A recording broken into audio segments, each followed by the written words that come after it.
Մի քիչ ցույցեր եք էլի դա։ Ցույցեր եք ախպեր։ Վահե։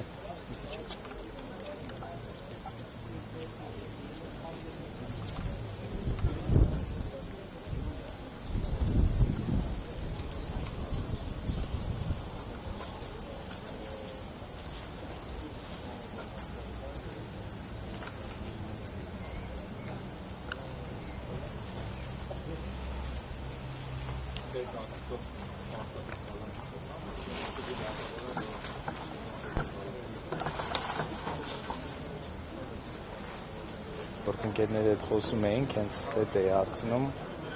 պարզվեց նաև Դավիթ Ղազինյանի կալանք տվող դատավորն ա եղել, այնպես որ չեմ կարծում, այսպես շատ ակնկալիքներ չկան, արդարադատության, իհարկե միշտ գալիս ես դատարան, ակնկալիք է նա, որ իրականացնի արդարադատություն, ճնշումներին ինչի տրվի, բայց մեծաշոր այս արդեն 8 տարվա ընթացքում տեսնում ենք ընդհանուր պատկերը ու առանձնապես այսպես դրական ակնկալիք է։ Պարոն Քոչարյան, վիճակով պայմանավորված նիստի հետազոտում կամ գուցե կալանքի որոշումը խուսափում տնային կալանք։ Չգիտեմ, մի փոքր որ ինչ որ բան կա մտածում եմ, որ միգուցե այդ առողջական վիճակը հաշվի առնելով ինչ որ ուրիշ բան լինի, բայց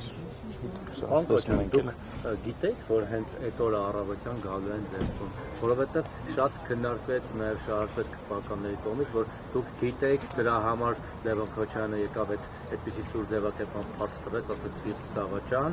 որ հետո ոնց որ դրանով պայմանավոր են գալը։ Մյուս կողմից այսօր Տարոն Չախոյանն ասում է, պետք է պարզենք, թե ով է ձեզ տեղեկություն տվել, որ դուք գրել եք բարի գալու սահացը։ Որ ձեռները կտրեն, չէ՞։ Ես ուզում եմ հաղորդում տալ հանցագործության մասին այս առումով, իսկապես ես գիտեի, որ գալու են, ու դա իմացել եմ Նիկոլ Փաշինյանից, ինքը դրա մասին խոսել է թե նախընտրական շրջանում, թե հատկապես վերջում Աժե Ամբիոնից, կոնկրետ Աժե Ամբիոնից խոսել է դրա մասին, այնպես որ առաջարկում եմ իրավապահ մարմիններին զբաղվել քաղաքացի Նիկոլ Վովայի Փաշինյանով, որ նախորոք տեղեկություն է հայտնում գործով մանրամասների հետ կապված։ Բայց հենց գիտեք, որ այդ օրն է գալու։ Եթե ավելի լուրջ իհարկե չգիտեի, որ մյուս օրն են գալու, ճիշտ է, երեկոյան մամուլը գրեց դրա մասին, բայց ընդհանուր մենք հասկանում ենք, որ այս ամբողջ իր խոսույթը կոնկրետ սպառնալիքները միջելուց ոչ միայն իրա, նաև մյուս քրեականների պատգամավորների հասկանում ենք, որ ինչ որ գործընթաց կա նույն որս հետ կապված, երբ որ ապօրինի չթողեցին մի քանի օրով բացակայել երկրից, իսկն հասկանում ենք, որ ինչ որ բան էփվում է, բայց այն ինչ իրանք նկատի ունեն, որ ներսից ինչ որ ինֆորմացիա կար, չէ, դա այդպես չէ։ Ասում են, որ այս ինֆորմացիան այդ կնա իրավապահ համակարգից, որ սա ոնց որ մոտ 1 ամիս հետված գործ է, որի հարմար պահի են սպասում, որ նաև Փաշինյանը հանգստա եւ մտնեն, սրա մասով ինչ կասեք, ու մեկ էլ ձեր տան խոզարկությունն էլ ապօրինի են որակում ձեր պաշտպանները ասել են, որ կբողոքարկեն, հնարավոր է, որ ձեր մասով էլ դատախազը արդեն մտնի բողոքարկ կա, այդպիսի նախադրյալ ձեր մասով կամ մտավախություն։ Տեսեք, իրավական մասով իհարկե չկա մտավախություն, բայց իրավական մասով նաև մտավախություն չկար այն ամեն ինչի հետ կապված, ինչի հիմա տեղի է ունենում, բայց հասկանում ենք շատ լավ, որ այստեղ իրավական գործընթաց չի գնում, այսինքն եթե իրավականից դուրս են գալի մնացած մասով ենք նայում, այսպես քաղաքական, ապօրինի, իհարկե հնարավորություն կա, այսպես, որ ասեմ ինչ որ նման տեղեկություն ունեմ, չէ, չունեմ նման տեղեկություն իմ մասով, ես չունեմ որևէ կարգավիճակ, կարող եմ ունենալ միայն անպատասխան անձեռնմխելիությունը հաղթահարելուց հետո։ Շատ անհեթեթ այդ դատարանի որոշումը, որ դուք տեսնեք, ուղղակի ծիծաղալու ինչ որ պատճառաբանությամբ այդ գործն է գրած, վերջում ինձ հետ ինչ որ փորձում են իմ տանը փորձում էին ման գալ ինչ որ բան, հիմա մի քիչ վստահ չեմ, ուղղակի չեմ ուզում տեղ տալ նախաքննական գաղտնիքի հետ կապված ինչ որ բաներ ասել, էլի դրա համար իսկ հիմա ժամանակը գա խոսանք։ Բոլոր այսպես գրպաններից մեջ էին մտնում կախված վիճակների, դաբատների։ Դրամ, չէ։ Հա? Միլիոններով։ Դե արդեն 15000 դրամը գտել են։ Մնացածը։ Պարոն Քոչարյան, եթե անկախ ծառայության մեջ այդ հարցը անընդհատ հնչում է օդում կախված է մնում։ Լավ, դուք ասում եք 4 միլիարդ չունեք, Չեք ասում ինչքան ունեք, բայց ասում եք 4 միլիարդ չունեք։ Դուք ասում եք, որ օրինական վարձակել եք այդ ամենը, բայց մարդասոց հարց առաջում։ Դուք եղել եք նախագահի որդի, ձեր հայրը եղել է նախագահ, աշխատավարձով ածող։ Այդքան հսկայական անշարժ գույքը, բիզնեսները, այդ միլիոնների վերջում ո՞րտեղ եք։ Դրա ծագումը կարող եք դուք ինքներդ բացել ցույց տալ, թե ոնց եք աշխատել, դարձել 1, 2, 4 կամ 14 միլիոն դոլարով մարդ ընտանիք։ Անկեղծ ասած ես այս հարցը այսօր ինձ էլի տվել, էլի են տվել, դուք էլ եք էլի տվել այս հարցերը։ Հիմա տեսեք այդ հարցերի պատասխանները ես չեմ կարող այստեղ մի ժամ նստել ասել, այ գիտեք, ես ու բաներ կա, ես ինքս չեմ տիրապետում, եղբայրս ավելի շուտ սկսել իր գործունեությունը, ինչից հա սկսել, այսքանից հետո դարձել է մի քիչ ավել, հետո ավել, հետո այսպես մի բան կա էլի ժողովուրդ,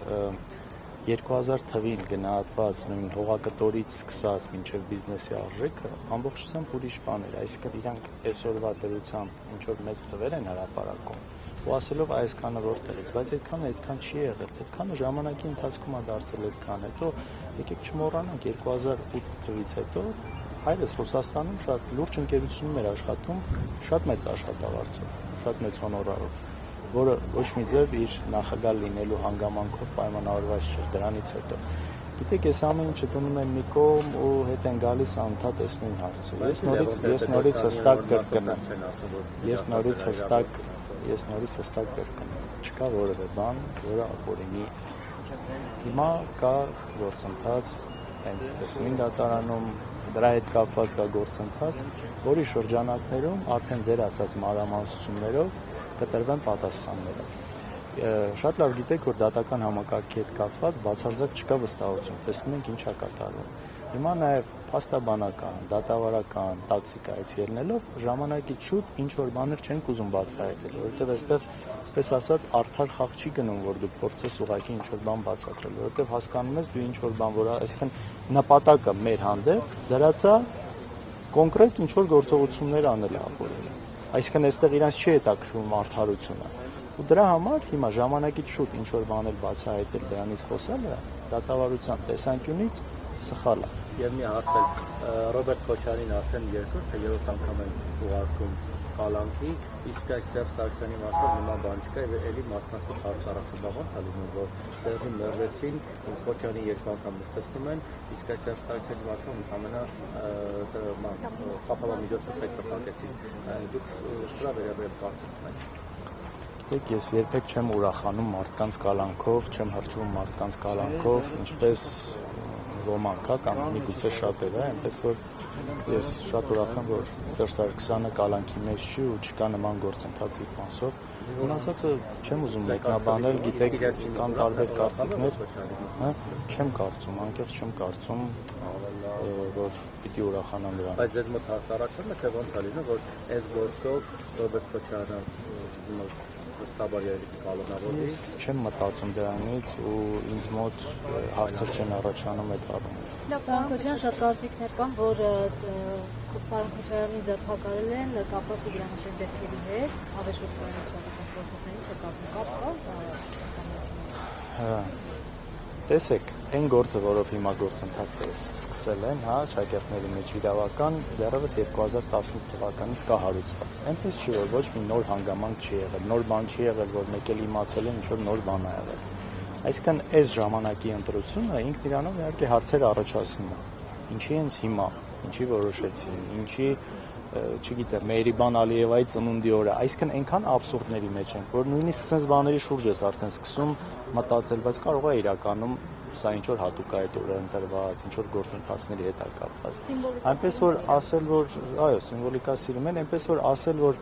այսպես հստակ կարող եմ ասել ինչի հետ կապված, իհարկե չէ, բայց առնվազն այս տարիների իրենց գործունեությունը կասկածի տարբեր տեղիքներ տալիս է։ Պարոն Քոչարյան, վերադառնալով արժանապատվության հնչեցող հայտարարություններին, տեսեք, փաստացի տրվեց հանձնումների անոնց, նոր հանձնումների, տրվեց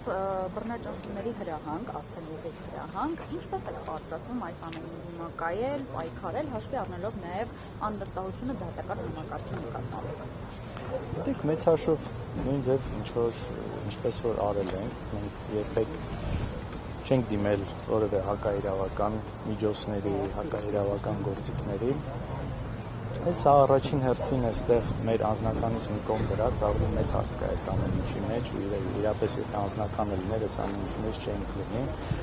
Մեր ժողովրդի հետ ավելի լավ աշխատելու մեջ է լուծումը, որովհետև ի վերջո քաղաքական լուծում պետք է լինի այս ամեն ինչի։ Պետք է ավելի փորձենք լավ աշխատենք, ավելի ճիշտ ձևով խոսքը տեղ հասցնենք, ավելի լավ կարողանանք այս սուտի մանիպուլյացիայի դեմը պայքարել։ Այս է մեծ աշխարհ։ Քաղաքական պայքարը ավելի շատ մարդու ի վերջո պետք է կարողանանք համոզել, թե ով է այս իշխանությունը ուրականում ու ի վերջո էլ ինչ վատ հետևանքներ ունենալու իրենց շարունակական իշխանության մնալու։ Մենք երբեք չենք հրաժարվել, հավանական է, թե միշտ էլ հավանական համարել ենք, բայց այստեղ կան շատ երթեների նկատի, բայց միշտ էլ այդ հնարավորությունը կարող է լինել, եթե լինի այսպես տարբեր նախապայմաններ, կամ որ այդ նախապայմանները կարողանանք որպես քաղաքական ուժ ճիշտ ձևակերպենք ու այդ մթնոլորտը ստեղծենք փողոցային պայքարի համար, այնպես որ այո, հնարավոր է։ Միջազգային հանրության դերությունը ինչ որ պայմանավորված այստեղ եք ասում եք ձեր գործընկերներին, այսօր օրինակ Պեսկովը ասաց, որ Հայաստանի ներքին գործերին չի կառնվում, բայց հույս հայտնեց, որ ամեն ինչ օրենքի շրջանակում կլինի, այս պարոն Թոքյանի մասով հարցը։ Ձեր կարծիքով ինչու են լռում եւ պատշաճ է նրանց արտադրանքը, հա, այստեղ տիրող իրավիճակին։ Տեսեք, Ռուսաստան այն երկիրը չէ, որ այսպես աշխարհով ժողովրդավարություն է կառուցել, դա երկիրը չէ, ինքը այս ժողովրդավարություն քարոզելու, այդ ժողովրդավարական ինստիտուտներին գնահատականներ տալու, ընտրությունների մնացածի հետ կապված, այս ամեն ինչը այսպես հավաքական արևմուտքն է միշտ եղել սրակարողում, ու մենք բազմիցս տեսել ենք հատկապես մինչև 2018 թվականը շատ լավ հիշում եմ տարբեր երևույթների դեպքերի հետ կապված ինչ կտրուկ արձագանքներ են լինում։ Այնինչ հիմա մենք տեսնում ենք արդեն երկար տարիներ, որ այդ արձագանքները չեն գալիս այս երկրներից, դեսպանատներից, այդ կառույցներից չկան այս արձագանքները, ու սա էլ հարցերի տեղիք է տալիս իհարկե, թե ինչի չկա,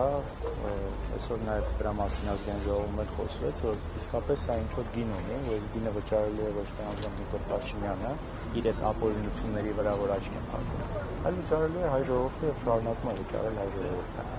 որովհետեւ ուրիշ նորմալ տրամաբանություն չկա ստանում։ Այն կարգի ակնհայտ ապօրինի, այսպես լքի ձևով են այս ամեն ինչը անում, այժմ ամբիոնից հայտարարությունները, որ ուղղակի վստահ եմ, որ իրենք տեսնում են այս ամեն ինչը, իրենք տեսնում են այս ամեն ինչը, շատ լավ հետևում են, բայց այսպես լուր առանց ոչ մի արձագանքի։ Ու սա պատճառն է, թե ինչ չեն արձագանքում։ Ըստ երևույթի այս այն մարդն է, որն իրենց պետք է, որ ինչ-որ ծրագիր ունի անելու, որում իրենք ամեն ձև այսպես պահում են իշխանության, նաև նախընտրական շրջանում միջալոց են աննախադեպ աջակցությունը, որը իսկապես ընդունված չէ ընտրություններից առաջ, այդ կարգի միջամտություն ընտրական գործընթացին ուղիղ աջակցությունով,